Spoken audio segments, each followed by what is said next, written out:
Hi guys, this is Kelly Martin, and one of the things that I said I was going to do is make a video, and we were going to read Hindsight together. This is the paperback, which has all three episodes. I call them episodes, they're short stories. It has Out of the Blue, The Black Heart, and Red Scarlet. We are going to read Out of the Blue. We'll see how that goes, and if we want to read the other two together, well, we will. I hope you have your free copy. If you don't, I will leave a link on in the description where you can get your free copy of Out of the Blue. Okay, here we go. This is to Laura. Laura's my editor, and she is one of the nicest people ever. So this is to her. Alright. I didn't think this through very well. I'm going to try to hold it up so I'm not like looking down the whole time. So here we go. I'm going to give you some behind the scenes DVD extras on this. Okay. Chapter 1. The first thing that you should know about this is that this guy's name is Walker Scott, which, by the way, is the name that if we had a boy, we were going to name our son Walker Scott. We didn't have a boy, so I named a character that. So, there we go. And he's talking to somebody, but you don't really know who he's talking to. Actually, you don't know who he's talking to until the end of book 3, the third part. So, you can kind of try to guess who you think he's talking to. Hair issues. Alright, here we go.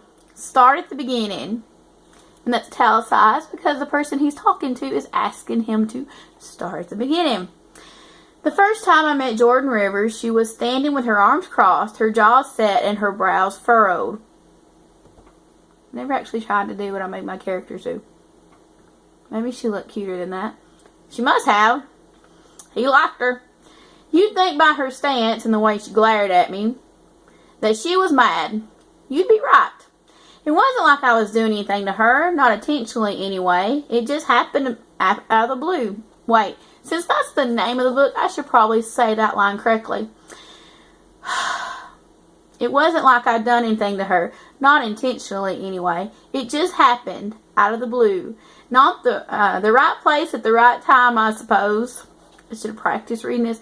Unfortunately for both of us, I had the gall to try to staple the tiny corner of my ad on top of hers on the wanted board across from a university bookstore. How dare I? How dare he? I turned around, back to the business at hand, and could hear her huffing behind me. All annoyed, so I did what any guy would do. I moved a little slower and stapled my piece of paper right on top of hers. That earned an exasperated long huff. It made me laugh. Sure, it probably wasn't the nicest thing to do, but I couldn't help it. She sort of deserved it for being ticked off at me without reason. I kind of got that from my husband. Sometimes I get mad at him, and he doesn't think he has a reason. I think I have a reason. I think Jordan has a reason. Anyway, my laughing didn't amuse her, though. Not that I thought it would, and something about that amused me. Now, I turn the page. You have to understand, I'm not the type of guy who goes around ticking off girls. That's good. I'm glad to know that about him. No, well, normally, but I couldn't seem to help it with Jay. She was that sort of girl. Did you notice the was? Was. Not a spoiler or anything. Even from the beginning, even before, ... Can you not do that, please? She gritted the last word through her teeth like being nice pained her. Maybe it did. It wasn't like I was doing anything to give... It wasn't like I'd done anything to give her a reason to be nice to me. I could feel her next to me, the top of her shoulders, touching my elbow. A short little thing with a temper and a pretty face. Why, it's already so nice and stapled. I tried to hide the smile, but I couldn't. Not very well, anyway. I don't think it's funny. She crossed her arms. Her cheeks had reddened and her huge blue eyes, a little darker than mine. I like blue eyes, by the way. Let me know that she wanted to rip mine out. There you go. All over one stupid small piece of paper, mind you. One. I can see that. The snicker that slipped out wasn't my finest moment. Without missing a beat, she punched my shoulder and grabbed for the little yellow ad on the board. I'd seen temper like hers before. You couldn't live with my sister any length of time and not see it. And my old body of 18 years just couldn't move like it could when Ella and I were kids. Thankfully, she stopped herself before she pulled the paper off. I have to wonder what would happen if she didn't stop.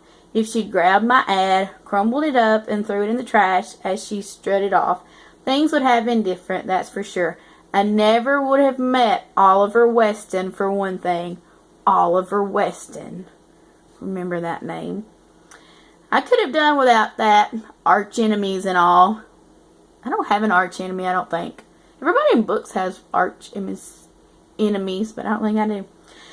And I never would have had to... The beginning, right? I keep trying to jump ahead. We are at the beginning, not the end. The end will come. It always does. Fate or God, is funny like that. So many what ifs in life. What if I had thrown the paper away? What if I had gotten there in time? That's like a spoiler for the last book. One word changed my life forever. It changed the course of hers too. Wow, I sound like a big deep doofus, don't I? I don't mean to. It's just there are events that change our lives. And meeting her that morning was one of them for me. That's all. Roommate. The word was roommate. Wait. She pulled her hand from the board and placed one finger on her chin. Tap, tap, tap. I actually wrote that. Tap, tap, tap. It was better than the alternative. She could have poked me with it. From how ticked off she looked, I bet a poke from her finger would have left a bruise. You're looking for a roommate? I nodded with a suddenly very sick feeling in my stomach. She pointed to the ad underneath mine. Roommate wanted. Oh, I said as I scanned the white flyer. The official one with the Lindley College stamp on it. Roommate wanted, quiet hours a must, no pets, no smoking, no drugs. If interested, please call. But I didn't have to call. She was right there, staring at the board like if she did long enough, the letters would change. I have a place to rent, but I only need a roommate, and you need a place to live. Sadly, any prospects? Not in the 5 minutes since I hugged my flyer. She did that a lot. Spoke with an edge. Took a while to get used to. You're stalking your flyer? She rolled her baby blues. I was curious to see if anybody read it. Lucky me, I got you. Hold on just a second. Sorry this video is so long. Since this is the first chapter, I'm just going to keep reading. Face it, big eyes, you need an ad that stands out if you want people to actually notice it. One that doesn't conform to rules and regulations. Like your cold violating yellow one? I smiled as brilliantly as I could. Every tooth in my head must have shown. Got your attention, didn't it? To my complete and total surprise, she actually smiled back. Not a fake smile either. Not a grimace or a sneer. An actual happy smile. You should do that more often, I said before I could stop myself. It was true, though. She was pretty when she smiled. Full of life, beautiful. Because you've known me for all of a minute, she smirked and shook her head, causing her long black hair to spill over her shoulders. I wouldn't be a man if I didn't look. And I'd be lying if my first thought wasn't to run my hands through it. And other thoughts you don't need to know about. Use your imagination. Use your imagination. What can I say? It's been an incredible... never mind. I wrote never mind. What can I say? It's been an incredible minute was my awesomely cheesy comeback. I shouldn't laugh at this as much as I am. She narrowed her eyes at me, her expected response. Okay, so I wasn't what you'd call a ladies' man. Never been particularly good at talking to them. The thing about girls is you never know their mood. And you never know when they cry or when they'll haul off and kick you. I learned from Ella back in Oklahoma, too. Yeah, sorry, it seems we're both looking for a roommate. Looks that way, she said back. I thought about it, but do you want to see the apartment first, she asked, surprising the heck out of me. I sputtered out some sort of surprise, indecipherable sound. Roommate, idiot, she scoffed, all the while smiling bigger. I liked it.